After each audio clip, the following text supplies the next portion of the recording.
Hello everyone, it's Jennifer Gee, and here's my presentation about Erich Fromm. Erich Fromm was born on March 23, 1900, and he passed away shortly before his 80th birthday. He was a German social psychologist, psychoanalyst, sociologist, humanistic philosopher, and democratic socialist. Along with his fields of study, Fromm's perspective is informed by his experiences growing up as an only child with Orthodox Jewish parents and family members who were rabbis. During his 79 years of life, Fromm maintained a clinical practice, published books, and taught in a variety of universities in the United States and Mexico. He worked alongside Karen Horney and Harry Stack Sullivan at Columbia University in New York. He was co-founder of the William Alanson White Institute of Psychiatry, Psychoanalysis, and Psychology. Fromm has also been associated with the Frankfurt School of Critical Theory. Fromm has written a variety of books. However, for the purpose of this presentation, I will draw on his most popular work, titled The Art of Loving. This book was first published in 1956, and in this book, Fromm argues that love is a learned skill rather than an emotionally driven behavior. Fromm purports that love includes components of care, responsibility, respect, and knowledge. Fromm believed that freedom was an aspect of human nature that was either embrace or escape. He observed that embracing our freedom of will was healthy, whereas escaping freedom through the use of escape mechanisms was the root of psychological conflicts. Fromm outlined 3 of the most common escape mechanisms: automaton conformity, authoritarianism, and destructiveness. Automaton conformity is changing one's ideal self to conform to a perception of society's preferred type of personality, losing one's true self in the process. Automaton conformity displaces the burden of choice from self to society. Authoritarianism is giving control of oneself to another. By submitting one's freedom to someone else, this act removes the freedom of choice almost entirely. Lastly, destructiveness is any process which attempts to eliminate others or the world as a whole, all to escape freedom. In Fromm's book titled Escape from Freedom, he said that the destruction of the world is the last, almost desperate attempt to save myself from being crushed by it. Fromm's book, The Art of Loving, was first published in 1956. This book was an inquiry into the nature of loving. In this book, Fromm draws mainly on religious and psychological perspectives to inform his exploration into the art of loving. These 2 main perspectives are underpinned with historical, philosophical, and political perspectives informed by Aristotle and Karl Marx. Fromm talks broadly about religion and how Western and Eastern religious beliefs influence the ways in which people engage in the art of loving. Fromm draws on a few stories represented in Christianity, such as the story of Adam and Eve. He does this to illuminate some aspects of human behavior. Fromm uses the story of Adam and Eve to establish the first time humans became aware of their separateness with the world as well as each other. Consumption of the apple from the tree of knowledge revealed a break in the oneness previously shared by nature and humans. This separateness extended beyond humans and nature into a separateness between humans. when Adam blamed Eve for eating the apple. Fromm believed that this historic discovery of separateness is what fills humans with shame, guilt, and anxiety. Fromm suggested for humans to learn how to transcend their individual lives and find at-one-ment to overcome separateness. At the end of his book, The Art of Loving, Fromm makes some laudable suggestions on how we might begin to transcend our individual lives. However, before this, within the book, Fromm critiques how the current ways humans are attempting to overcome separateness are flawed, destructive, and influenced by social, political, and economic systems. Fromm argues that the practice of the art of loving is the answer to the problems of existence. In an attempt to overcome separateness, humans crave union. Unions can come in a variety of forms. Some unions force the dominant beliefs on those within the union, whereas other unions maintain a common belief because the individuals fear the pain or are frightened of experiencing aloneness. When fear drives conformity, individuals within the union may have the perception that they are free to make choices.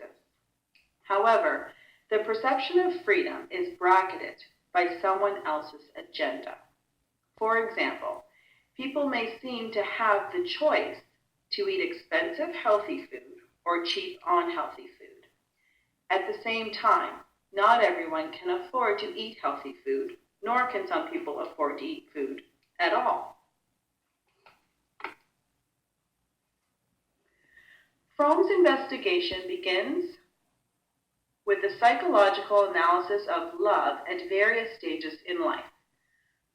For this, Fromm draws on his own lived and learned experiences, as well as the work of Sigmund Freud. Fromm's opinions provide some bridges to gaps identified in the work of Freud.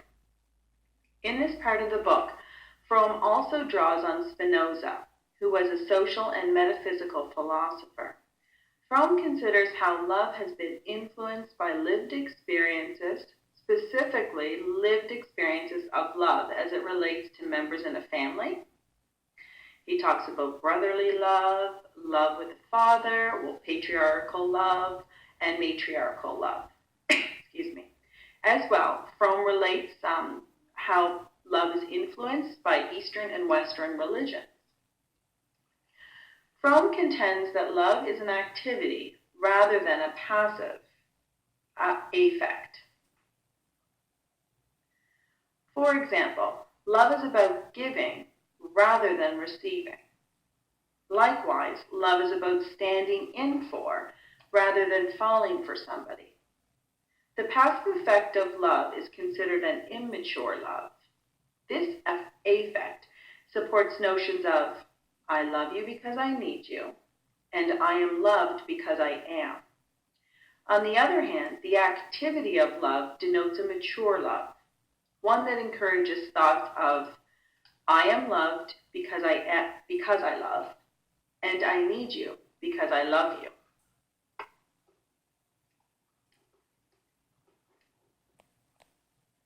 Love as an activity encompasses care, responsibility, respect, and knowledge.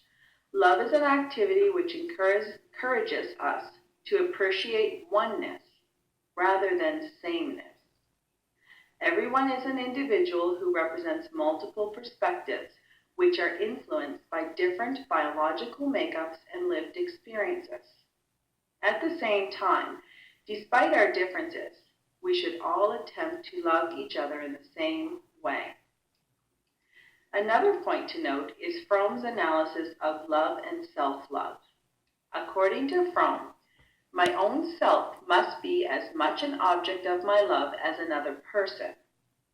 Self-love is not to be confused with narcissism. It is allowing one to explore their own ontological position to be better equipped to understand and respect other beliefs. Self-love can help one overcome alienation. Alienation occurs when man projects powers and skills into things he makes. I apologize for the use of man. That's a critique of Fromm's book. It was written in 1956, and it still has that patriarchal influence within the content. However, we do have to consider the date in which it was written. So sorry about that. I digress. So back to this slide. Self-love can also help one understand that quicker is not always better, and that human values should not be deemed by economic values.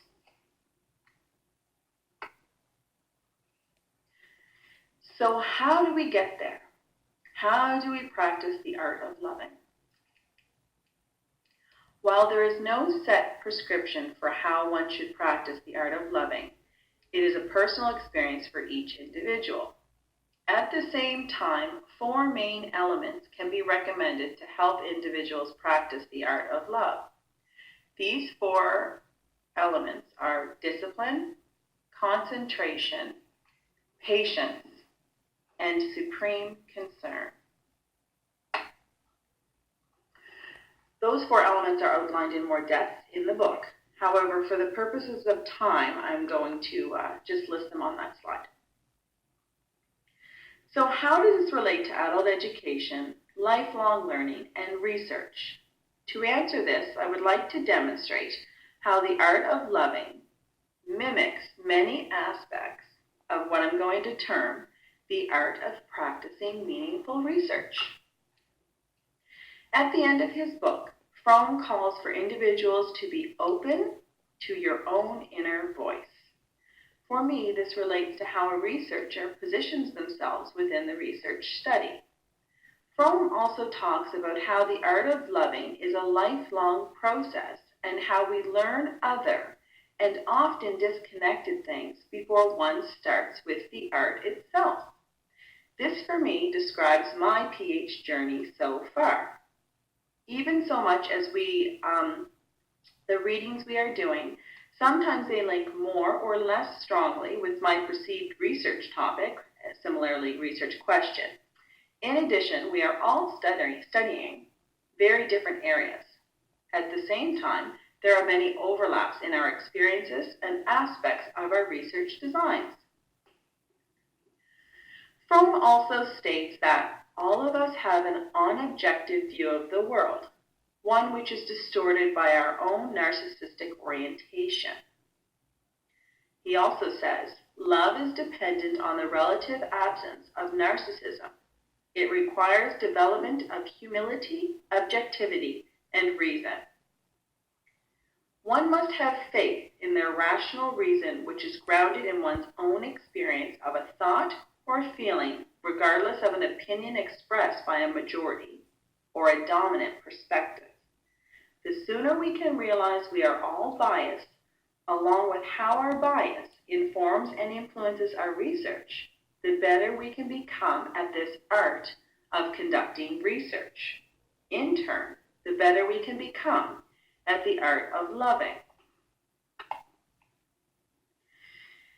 In conclusion, the capacity to love, and I've added in brackets, and to conduct research demands a state of intensity, awakeness, enhanced vitality, which can only be the result of a productive and active orientation in many other spheres of life.